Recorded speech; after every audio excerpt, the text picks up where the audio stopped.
안녕하십니까, 신의 한수 홍철기입니다. 오늘 긴급 속보를 편성했습니다. 일본 오사카에서 개최될 예정인 G20와 연계하여 세계의 이목을 집중시키기 위해 북한의 미사일 발사가 임박했을 가능성이 매우 높은 충격적인 상황입니다. 박창훈 부장과 상세하게 논의하도록 하겠습니다. 안녕하십니까? 네, 안녕하세요. 아니, 왜 갑자기 북한이 미사일을 발사할 수도 있다는 전망이 나오고 있는지 참 궁금한데요. 무슨 일인가요? 네, 북한은 언제나 관심병에 걸린 관심종자 같은 행동을 많이 했지 않습니까? 그렇기 때문에 이번에도 또 뭔가 도발을 하지 않을까, 이런 우려의 목소리가 나오고 있는데요. 이게 단순히 그냥 그럴 것 같다가 아닙니다. 2016년, 2017년 G20을 앞두고 핵실험과 미사일 도발을 했던 과거의 사례를 보면서 한번 이야기를 해보도록 하겠습니다. 네, 이 보도를 하나 보여드리면서 말씀을 드리겠는데요. 이제 디플로맷이라는 그런 언론 매체인데요. 여기서 G20 정상회담을 앞두고 뭔가 또 다른 도발이 있지 않을까, 뭐 이런 기사가 올라왔습니다. 아, 예측 기사네요. 그러니까. 네네. 이게 보면은 아무래도 시진핑이 최근에 북한을 갔다 오고 그 결과에 대해서 이번 주말에 있는 G20 정상회담에서 이야기를 나눌 텐데, 그 전에 뭔가 본인들의 요구사항을 위해서 땡깡을 부리기 위해서 뭔가를 하진 않을까, 이런 생각이 드는 제가 한번 상황입니다. 읽어볼게요, 제목을. 네. 북한의 다른 도발이 G20 회의를 앞두고 있지 않을까 하는 얘기고요. Don't count on it. 그걸 믿지 마라. 뭐 이런 얘기지 않습니까? 네. 그거에 기대하지 마라. 그러니까 북한이, 그러니까 미국이랑 중국과의 어떤 관계가 좀 돈독해지는 것 같은 느낌을 가지는 그런 와중에서도 옵션으로 계속 갖고 있다, 이런 보도죠. 그러니까요. 네, 내용을 보시면요. 북한은 2016년, 2017년에 뭐 핵실험도 하고 미사일 도발도 하고 뭐 이런 도발을 G20을 앞두고도 하고 G20 정상회담 도중에도 하고 끝나고도 하고 뭐 이런 상황이 있었습니다. 네, 그 내용을 지금 여기 나오는 건데요. 그렇기 때문에 2016년 베이징, 그리고 2017년 함부르크 G20 회담 전으로 도발을 감행을 했었고, 작년에는 싱가포르 회담 때문에 아마 찍소리 안 했던 걸로 지금 보여지는데, 스스로 이제 미사일 안 쏘겠다고 약속했다고 알려져 그렇죠. 있죠. 그런데 지금 이 기사만 봐서는요, 그냥 2016년, 2017년에, 그러니까 뭐 미사일을 발사했었다, 요 정도 수준 갖고 얘기한다면 G20랑 별 연관성이 없는 거 아닌가요? 일단은 다음 자료를 한번 넘어가면서 보여드리도록 하겠습니다. 여기 보면 2016년 G20 때 북한에서 미사일 쏜 건데요. G20 회담이 9월 4일, 9월 5일에 있었습니다. 근데 발사일은 9월 5일입니다. 아, 이게 북경에서 G20 했었죠, 2016년은? 네, 그 당시에 그 회담이 벌어지고 있는 도중에 노동미사일을 3발을 쐈는데요. 그러면서 일본 방공식별구역, 그러니까 배타적 경제수역이라고 그러잖아요. EEZ 안에서 떨어졌는데, 가장 중요한 건 그겁니다. 이런 거를 G20 회담 도중에 한다는 건 이 G20 정상들이 모여있는 데서 이 얘기를 꼭 할 수밖에 없게 만드는 겁니다. 사실 북한은 G20 안에 들어가지도 못하는 나라 아니겠습니까? 네. 남의 잔칫집에 무슨 죄를 뿌리는 것도 아니고. 그렇죠. 왜 이렇게 세계 평화를 망쳐서까지도 자기네의 이목을 끌려고 하는지 참 궁금하긴 한데요. 네, 그래서 이런 걸 보면서 본인들이 원하는 무언가, 뭐 지원을 한다든지 아니면 제재 완화를 한다든지 이런 것들을 원해서 이렇게 땡깡을 부리는 거라고 좀 볼 수가 있는데요. 이것만이 아닙니다. 2016년에는 그 이후에 5차 핵실험을 했습니다. 2016년 9월 9일 오전 9시 30분에 한북 길주 인근에서 핵실험을 했는데요. 이게 2016년에만 두 번째 핵실험이기도 하고, 그리고 규모는 5.0 정도, 그리고 이 5.0 정도라면 이 폭발 기준이 약 10킬로톤 정도로 히로시마나 나가사키에 떨어졌던 핵폭탄과 비슷한 위력의 핵물질을 터뜨린 걸로 추정이 될 정도의 강한 핵실험인데요. 이런 식으로 도발을 하는 겁니다. 이게 뭐냐면 G20에서 자기네가 미사일 쐈는데도 아무 얘기도 없고, 북한에 대해서 아무 얘기도 안 하고, 뭐 대북 제재를 풀어주겠다, 혹은 대북에 대해서 인도적 지원, 혹은 뭔가 상생의 길로 가겠다, 핵무기 보유국으로 인정을 하겠다, 뭐 이런 얘기를 안 하니까 미사일도 쏘고 핵실험도 하고 이렇게 되는 거거든요. 사실 G20를 갔다 와서 보면요, 네. 각국의 정상들이 각국에서는 사실 그 다자 외교의 결과물 같은 걸 기다리고 있지 않겠습니까? 그렇죠. 그런데 G20 중간에도 미사일을 쏘고 G20가 끝난 지 며칠 안 된 상황에서도 핵실험을 해서 사실 G20 자체를 갖다가 무력화시키는 그런 효과가 있네요. 그렇죠.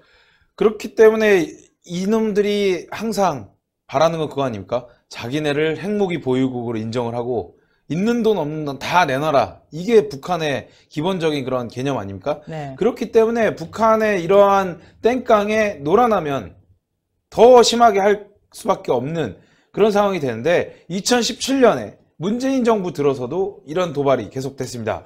2017년 G20 함부르크 회의에서 북한이 회담을 앞두고 화성 14호 약 10,000km 정도 날아갈 수 있는 화성 14호 ICBM을 발사하기도 했습니다. ICBM이 10,000km 정도 날아간다면 미국의 서부를 직접 타격할 수 있는 그런 수준의 미사일이라고 볼 수 있죠. 그렇죠. 그러니까 북한에서 발사를 하면 LA라든지 샌프란시스코, 시애틀, 특히나 시애틀 같은 경우에는 보잉사의 본사가 있는 이런 곳을 직접 타격할 수 있는 겁니다. 거기에 추가적으로 알래스카에 있는 우리나라에서 이제 전쟁이 나면 지원 병력들이 대기하고 있는 알래스카의 엘민도프르 공군기지라든지 여러 거기에 군데 이제 랩터 같은 게 배치돼 있는 게 이제 뭐 B1이 이제 대부분 이제 많이 배치가 돼 있고 뭐 랩터도 있긴 한데 알래스카의 메인 전력은 B1이죠. 네. 어마어마한 속도로 어마어마한 폭장량을 자랑해서 블랙스완이라고 해가지고 뭐 죽음의 그렇죠. 죽음의 백조라고 이야기하는 B1, B 랜서가 대량 배치돼 있는 그 엘빈도프르 공군기지를 직접 타격할 수 있는 그런 미사일이 지금 이렇게 발사를 한 거거든요. 그 얘기는 뭐냐면 언제든 쏘겠다라는 협박을 하는 거나 마찬가지거든요. 왜냐면 여기 최대 고도가 2,800km까지 올라갔습니다. 2,800km의 고각으로 사격했다는 얘기는 실제로 정상적인 각도로 발생할 경우에 발사를 했을 경우에 10,000km 정도 날아갈 수 있는 그런 거리를 추정을 한 건데 이게 이제 이뿐만 아니라 2016년에도 G20을 앞두고 잠수함 발사 미사일을 발사를 했거든요. 이게 바로 지금 화면인데요. 이게 북한에서 공개한 화면입니다. 보면 물속에서 잠수함에서 이게 튀어나와서 날아가는 모습, 그리고 김정은이 좋아하는 모습. 예, 지금보다 많이 살이 빠진 모습인데 이놈이 몇 년 동안 살이 디룩디룩 찌고 있네요. 어쨌든 이런 걸 발표하면서 도발의 수위를 높여가고 있는 거거든요. 그렇기 때문에 G20 정상회담을 앞두고 북한이 분명히 오사카지 않습니까? 네. 그렇게 되면은 뭐 북한에서 쏴서 독도 상공을 지나서 일본 뭐 근해 한 100km 정도 앞에서 떨어지는 미사일을 쏠 수도 있다. 저는 그렇게 생각을 하고 있습니다. 뭐 아니면은 일본 영토를 지나가서 태평양에 떨어뜨리는 방법도 있지 않겠습니까? 뭐 그런 것도 가능하고요. 예. 근데 그럴 경우에는 매우 위험한 게 뭐냐면 자칫 잘못할 경우에는 일본에서 출발하는 여객기들의 타격을 줄 수가 있습니다. 비행 금지 같은 게 설정이 돼야 되겠네요. 그렇죠. 근데 북한에서 비행 금지를 태평양에 설정을 하고 쏠 것 같습니까? 절대 안 그럴 거 아닙니까? 그렇겠네요. 예. 그러니까 결론적으로 얘기하면 2016년, 2017년 네. G20에서 그러니까 베이징 G20, 함부르크 G20에서 둘 다 네. 북한이 결국은 미사일 도발 내지는 핵 도발을 했다는 말씀이죠. 그렇죠. 제가 생각할 때는 이번에도 충분히 그럴 가능성이 있다고 보고요. 그리고 이게 어떠한 방법으로 어떠한 미사일을 어떻게 할지 이게 지금 여러 가지가 지금 고민이 되는 상황일 거라고 봐요. 다만 우리나라 국방부는 또 미상의 물질, 뭐 불상 발사체 뭐 이런 헛소리를 할까봐 전 그게 더 걱정이고, 그런 얘기를 할 경우에는 다른 나라 정상들이 같이 있는 와중에 그런 얘기가 우리나라 청와대 대변인 연평이나 이런 게 나오면 거기서 엄청나게 비난을 받고 엄청나게 욕을 먹을 상황이 만들어진다고 봅니다. 국격이 아주 살살 녹는 이런 상황이 발생될 수 있다고 생각을 해서 전 걱정이 많이 되는데요. 문재인 정부가 이거에 대해서 어떻게 반응할지 참 걱정도 되고, 예전처럼 2016년의 경우에는 북한이 미사일 도발을 하자마자 미국에서 미니트먼 네. 대륙간 탄도미사일을 6시간 만에 발사했거든요. 네. 그 얘기 뭐냐면 걔네들이 실험을 하는데 니네 실험하지 마라. 우린 그냥 니네 바로 때릴 수 있다. 언제든 니네 공격할 수 있으니까 도발하지 마라. 경고 차원이었고, 박근혜 정부에서도 그거에 대해서 가만히 두지 않았거든요. 네. 라오스 순방 중이던 박근혜 대통령이 급거 귀국해서 이거에 대해서 대책을 논의하고, 그리고 강력한 대북 메시지를 만들어 놓고 김정은이 정신 나간 놈이다라는 표현까지 쓰면서 비난을 했거든요. 그렇기 때문에 저는 이번에도 뭔가 있을 것 같은데 여기서 문재인이 뭐라고 하는지 이게 가장 중요한 거라고 봅니다. 자칫 말을 잘못하면 트럼프, 시진핑, 아베가 있는 이런 상황에서 거기서 가만히 두지 않을 것 같다. 그리고 유럽에 있는 마크롱 같은 경우에도 북한의 이런 도발을 매우 예의주시하고 있지 않습니까? 그렇기 때문에 그런 상황에서 만약에 미사일 도발을 한다? 마크롱조차도 문재인한테 좋은 소리 안 할 것 같습니다. 완전 왕따가 되는 거죠. 지금도 왕따가 돼서 G20가 아니라 G19이 아니냐 이런 비아냥을 듣고 있는데 북한이 미사일 쏘는데 헛소리를 한다? 그러면 G20에서 아예 쫓겨나지 않을까 그런 생각도 저는 들고 있습니다. 사실 뭐 G20에 아베가 이번에 만나는 정상이 19명이라는 보도가 나왔습니다. 네. 그렇게 생각하면은 지금 문재인 대통령 같은 경우는 주요 국가들과의 면담 일정이 거의 확정되지가 않은 상황이고, 만약 네. 이럴 때 북한이 뭔가 한 건 터뜨려 준다면 이건 큰 타격이 아닐 수가 없는데요. 실제로 저희 신의 한수에서도 지속적으로 북한 핵 문제라던가 네. 또 미국의 북한 선제 핵 공격 같은 문제들을 지금 계속 다루고 있지 않겠습니까? 네. 이런 것들이 지금 쌓이고 쌓이면 결국엔 미국에게 북한을 핵 공격할 수 있는 그런 또 명분을 지금 계속 쌓아주고 있는 거 아닐까요? 네, 그렇습니다. 지금 이런 상황에서 만약에 도발을 하게 된다 그러면 트럼프 대통령이 세계 정상들이 있는 앞에서 이거 이렇게 가만둘 수 없다.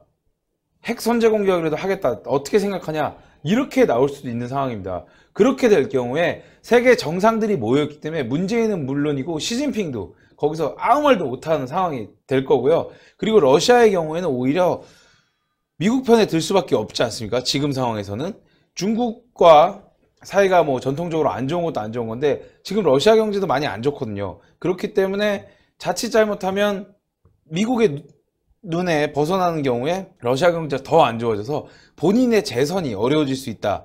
이런 판단 때문에라도 북한에서 절대로 옹호할 수가 없는, 그리고 이거는 지금 뭐 박근혜 정부 이후로 푸틴의 정책이나 그리고 대북 관련된 메시지를 보면 북한 편을 지금 웬만하면 안 들어주려고 그러고 있어요. 선을 어느 정도 긋고 있거든요.